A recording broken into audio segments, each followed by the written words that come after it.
Praise the Lord. सभी विश्वासी भाई बहनों को प्रभु यीशु मसीह में जय मसीह की। बाइबल शिक्षा चैनल पर आप सभी का स्वागत है। हमारे इस चैनल को देखने के लिए आप चैनल को सब्सक्राइब करें और बेल आइकन के ऑल बटन को जरूर दबाएं, तभी आपको हमारी आने वाली हर वीडियो का नोटिफिकेशन मिलता रहेगा। आज मैं आपके लिए बाइबल की पुस्तक से मत्ती अध्याय 10 का 34 से 39 वचन लेकर आई हूँ, यीशु के आने के परिणाम। तो चलिए भाइयों बहनों, हम वीडियो स्टार्ट करते हैं। बाइबल दर्शाती है यह कि यह उस समय की बात है जब प्रभु यीशु अपने चेलों को शिक्षा दे रहे थे स्वर्गीय ज्ञान के विषय, और उन्हें अपने आने का परिणाम समझा रहे थे कि प्रभु यीशु के पृथ्वी पर आने का परिणाम क्या है। प्रभु ने उस घड़ी अपने चेलों को यह कहा कि यह ना समझो कि मैं पृथ्वी पर मिलाप कराने आया हूँ। मैं मिलाप कराने नहीं पर तलवार चलाने आया हूँ। और प्रभु ने यह भी कहा कि मैं तो आया हूँ कि मनुष्य को उसके पिता से और बेटी को उसकी माँ से और बहू को उसकी सास से अलग कर दूँ, क्योंकि मनुष्य के बैरी उसके घर के ही लोग होंगे। अभी हम पहले इतने भाग को समझेंगे व सीखेंगे।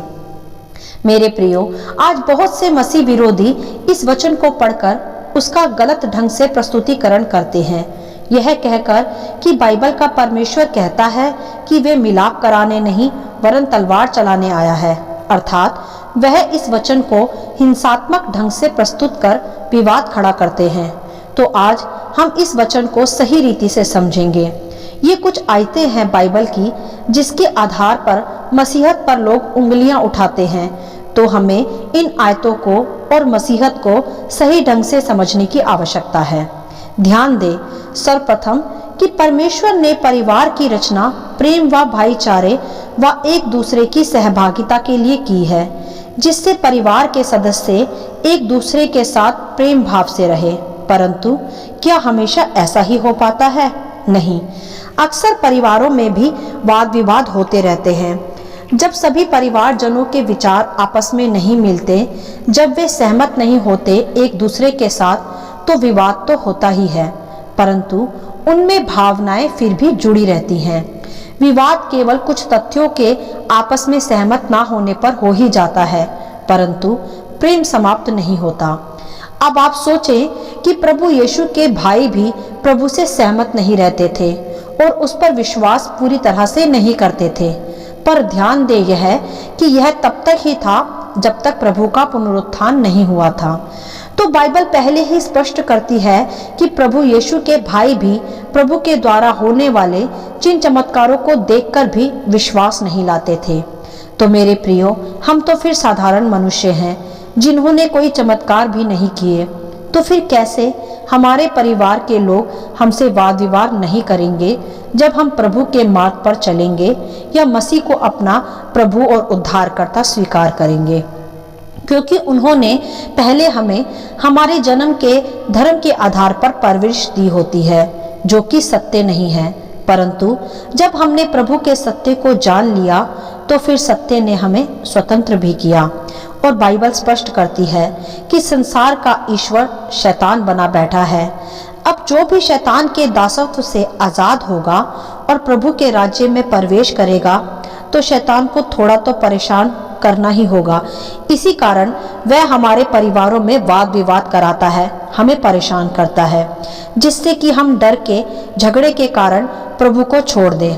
परंतु जो सच्चा विश्वासी है वह इस विवाद से डरता नहीं, ना ही जब वह प्रभु को छोड़ता है। तो परिवार में थोड़ा शुरुआती अलगाव तो आ ही जाता है, क्योंकि वे पारिवारिक लोग अन्य प्रभुताओं को पूजते हैं और हम मसीह सच्चे परमेश्वर को। तो स्वाभाविक ही है कि यह मिलाप की नहीं वरन तलवार चलने की ही स्थिति होती है। यदि बेटी प्रभु यीशु को स्वीकार करे और माँ नहीं, तो थोड़ा तो तनाव होता ही है, जिसे प्रभु ने कहा कि मैं माँ को बेटी से अलग करवाने आया हूँ। परंतु यह केवल उसी समय तक की अवस्था होती है जब हम अपने जन्म के धर्म को छोड़कर प्रभु के पीछे चलते हैं। यह परिस्थितियां तब शुरू होती हैं, मसीह में आते हैं। परंतु यह भी ध्यान रखें कि जब हम मसीह में आते हैं और प्रभु से प्रार्थनाओं में जुड़ जाते हैं, तो धीरे धीरे सब नॉर्मल होता जाता है। हमारी प्रभु से प्रार्थनाओं के कारण हमारा परिवार भी उद्धार पाता है और शैतान के बंधनों से छूटता जाता है। बस हमें सदा अपने व्यवहार व स्वभाव को हर परिस्थिति में परिवार के बीच में भी रहते हुए नम्र तथा शांत रखना चाहिए। इसी से हमारे सच्चे परमेश्वर की सच्ची ज्योति भी प्रकट होती है। तो ऐसा नहीं कि प्रभु हमें सदा के लिए अलगाव दे देता है परिवार से, नहीं, वे तो पहले हमें चुनता है तथा फिर हमारे ही द्वारा हमारे परिवारों में भी उद्धार का कार्य आरंभ करता है। तो यह कहना तो पूरी तरह गलत होगा कि प्रभु परिवार में सदा के लिए तलवार चला देगा, नहीं। ध्यान रखें कि हमारा परमेश्वर प्रेम का पिता है, नफरत का नहीं। बस ऐसी ही अवस्थाओं के कारण कहा गया है कि मनुष्य के बैरी उसके घर के ही लोग होंगे। क्योंकि मसीहत और धर्मों से हटकर है तो उसे परिवार को समझाना थोड़ा मुश्किल हो जाता है। प्रभु ने तो अपने अनंत काल के लिए पहले से ही मनुष्यों को चुनकर अलग कर दिया है, चाहे अब वह किसी भी परिवार का हिस्सा हो। अनंत जीवन का वारिस तो स्वाभाविक है पृथ्वी पर दोषी ही ठहराया जाएगा और लोग उससे विवाद भी करेंगे, फिर चाहे वे उसके घर के ही लोग क्यों ना हो। प्रभु यीशु के साथ भी पृथ्वी पर रहते हुए यही हुआ। इसीलिए प्रभु ने अपने आने के परिणामों को इन आयतों के आधार पर इस तरह समझाया है।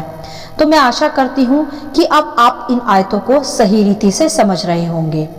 अब आगे के भाग में प्रभु ने यह कहा कि जो माता या पिता को मुझसे अधिक प्रिय जानता है वह मेरे योग्य नहीं, और जो बेटा या बेटी को मुझसे अधिक प्रिय जानता है वह मेरे योग्य नहीं, और जो अपना क्रूस लेकर मेरे पीछे ना चले वह मेरे योग्य नहीं। क्योंकि जो अपना प्राण बचाता है वह उसे खोएगा, और जो मेरे कारण अपना प्राण खोता है वह उसे पाएगा। हालेलुया। तो अब यहाँ हम इस दूसरे भाग को समझेंगे। मेरे प्रियो, प्रभु ने कहा कि जो मुझसे अधिक किसी अन्य को चाहे वह मेरे योग्य नहीं। जब हम प्रभु को जान लेते हैं और प्रभु भी हमें अनंत जीवन काल देने का वायदा करता है, तो यह तभी संभव हो पाता है जब हम प्रभु के मार्गों पर चलते हैं, उसको ही अपना उद्धारकर्ता स्वीकार करते हैं। परंतु कुछ लोग मसीहत के कड़े व सकरे मार्ग से पूरी तरह प्रवेश नहीं कर पाते, जो अपने परिवार को छोड़ नहीं पाते। जब उनका परिवार मसीहत का विद्रोह करता है, तब वह जब मसीहत के लिए खड़े नहीं रहते और इमोशंस में आकर अपने परिवार के अनुसार प्रभु को छोड़ देते हैं, तो उनसे प्रभु कहता है कि वे मेरे योग्य नहीं। क्योंकि वे मनुष्य प्रभु से बढ़कर उन रिश्तों को अहमियत देते हैं जो प्रभु ने ही उन्हें दिए हैं। माँ, बेटा, पिता, यह सब रिश्ते प्रभु ने ही हमें दिए हैं। हमें प्रभु से बढ़कर उन्हें स्थान नहीं देना चाहिए।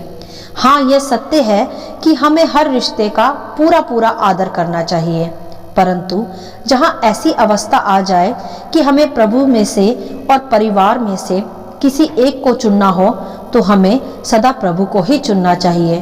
प्रभु फिर आप ही सही समय आने पर हमारे सभी रिश्तों को ठीक कर देते हैं। परंतु जो लोग ऐसा नहीं कर पाते, वरन अपने रिश्तों को, अपने रिवाजों को छोड़ नहीं पाते, उनके लिए अपना जीवन रूपी क्रूस उठाना फिर संभव नहीं होता। इसीलिए वह प्रभु के योग्य भी नहीं कहलाते। मेरे प्रियो, प्रभु ने बाइबल में स्पष्ट किया है कि मसीहत का मार्ग सकरा है परंतु जीवन की ओर ले जाता है, परंतु संसार का मार्ग चौड़ा व सरल है परंतु वह विनाश की ओर ले जाता है। तो यह निर्णय हमें करना होगा कि हमें चौड़े मार्ग से प्रवेश करना है या सकरे मार्ग से। मेरे प्रियो, हम मनुष्य पृथ्वी के रिश्तों व रिवाजों व लोभ लालसाओं में फंसे रहते हैं और यह भूल जाते हैं कि उससे भी बढ़कर प्रभु है हमारे लिए, जिसने हमें यह जीवन दिया है। हमें सबसे बढ़कर प्रभु को स्थान देना चाहिए और उसी के बताए हुए मार्गों पर चलना भी चाहिए। प्रभु ने भी हमारे लिए पृथ्वी पर आकर पाप का दंड सहा, अपने प्राण तक न रख छोड़े। आप खुद ही सोचें, क्या किसी ने भी हमसे ऐसा प्रेम किया है कि उसने हमारे पापों की सजा खुद भुगती हो और हमारे लिए अपने प्राण दे दिए हो, निर्दोष होकर भी? नहीं, पूरी पृथ्वी भर में, आकाश भर में कोई उसके समान प्रेम हमें नहीं कर सकता, और वही प्रेम का सच्चा उदाहरण भी है। और हम क्या करते हैं? हम उस सच्चे प्रेम को छोड़कर झूठ के रिश्तों को मायने देने लगते हैं और भावनाओं में आकर प्रभु को ही छोड़ देते हैं और अपने अनंतकालीन जीवन को भी। तो हमें ऐसा बिल्कुल नहीं करना। हमें अपना अपना क्रूस उठाकर केवल प्रभु के पीछे ही चलना है। जब हम ऐसा करते हैं तो प्रभु खुद ब खुद ही हमारे हर रिश्तों को संवारता चला जाता है, हमें आशीषित करता चला जाता है और हमारे दुश्मनों के सामने भी हमारे लिए आदर का मेज बिछाता है। और जो प्रभु के कारण हमसे अलग होते हैं, फिर वह हमारे भीतर प्रभु को व उसके प्रेम को देखकर प्रभु को स्वीकार भी करते हैं। और जो लोग ऐसा नहीं करते, उन्हें हम प्रभु के हाथों में सौंप देते हैं व उनके लिए फिर हमें निरंतर प्रार्थनाएं करनी चाहिए। पर भावनाओं में बहकर प्रभु को कभी नहीं छोड़ना चाहिए, ना ही किसी भी रिश्ते को प्रभु से बढ़कर योग्य मानना चाहिए। मैं फिर कहूँगी कि हाँ, हमें सबका आदर करना जरूरी है, हमें झगड़ा नहीं करना, परंतु प्रभु को ही सदा योग्य जानना है और अपने प्राण की हमें बिल्कुल भी चिंता नहीं करनी। वे प्रभु आप ही संभालेंगे। यदि हम अपने प्राण को बचाते हैं यह सोचकर कि कोई हमें प्रभु के कारण घात ना करे, तो हम प्रभु को छोड़ दें, तो ऐसा करके हम पृथ्वी में प्राण बचा तो लेंगे, वो भी कब तक? आखिर तो मृत्यु आ ही जाएगी, परंतु साथ ही हम अपने प्राणों को फिर नरक से कभी नहीं बचा पाएंगे।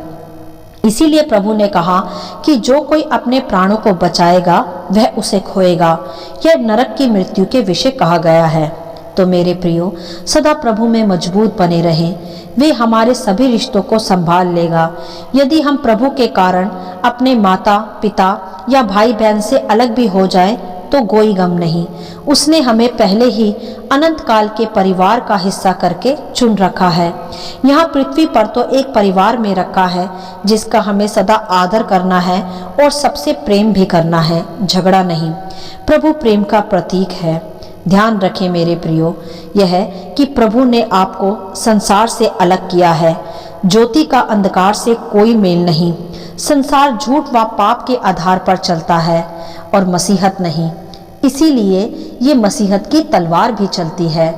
पाप और पवित्रता का कोई मेल नहीं। इसीलिए परमेश्वर ने ऐसा वचन कहा कि मैं तलवार चलाने आया हूँ। मेरे प्रियो, यह तलवार कोई हिंसात्मक तलवार नहीं है, वरन प्रेम और उद्धार का मार्ग है जो प्रभु आज हमें सिखाते हैं।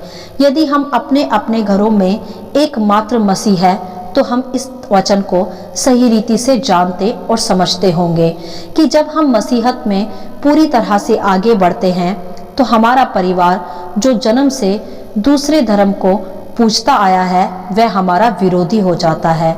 और ये सत्य है कि सत्य कभी भी झूठ को स्वीकार नहीं करता और संसार झूठ से भरा पड़ा है और मसीहत सत्य का मार्ग है। तो मेरे प्रियो, इस वचन को गलत ढंग से प्रस्तुत ना करें, वरन सत्य के मार्ग पर चले। परमेश्वर उद्धार के मार्ग में और अनंत जीवन में हमें ले जाने आया है और उसने हमें अनंत काल के जीवन के परिवार के रूप में पहले से ही चुनकर रखा है। तो आप घबराए नहीं, वरन प्रभु के सच्चाई के मार्ग पर पूरी दृढ़ता के साथ, पूरे हियाव के साथ चलते रहें और निरंतर आत्मा और सच्चाई से अपने पूरे परिवार के लिए प्रार्थनाएं करते रहे, इस घोषणा के साथ कि परमेश्वर का वायदा है कि वह हमारे पूरे परिवार का भी उद्धार करेगा और अनंत जीवन वह हमें व हमारे परिवार को अवश्य देगा। ध्यान रखें कि प्रभु मेल का परमेश्वर है, झगड़े या नफरत का नहीं। हालेलुया। आशा करती हूँ इन वचनों का संक्षिप्त विवरण आप सभी को समझ में आया होगा। परमेश्वर आपको अपनी पवित्र आत्मा की भरपूरी से सदा भरता रहे। यदि आप चाहते हैं कि दूसरे भी इन्हें सुनकर आशीष पाएं, तो आप दूसरों के साथ भी इसे शेयर कर सकते हैं, क्योंकि हमारे प्रभु यीशु मसीह की यही इच्छा है। आमीन and God bless you all.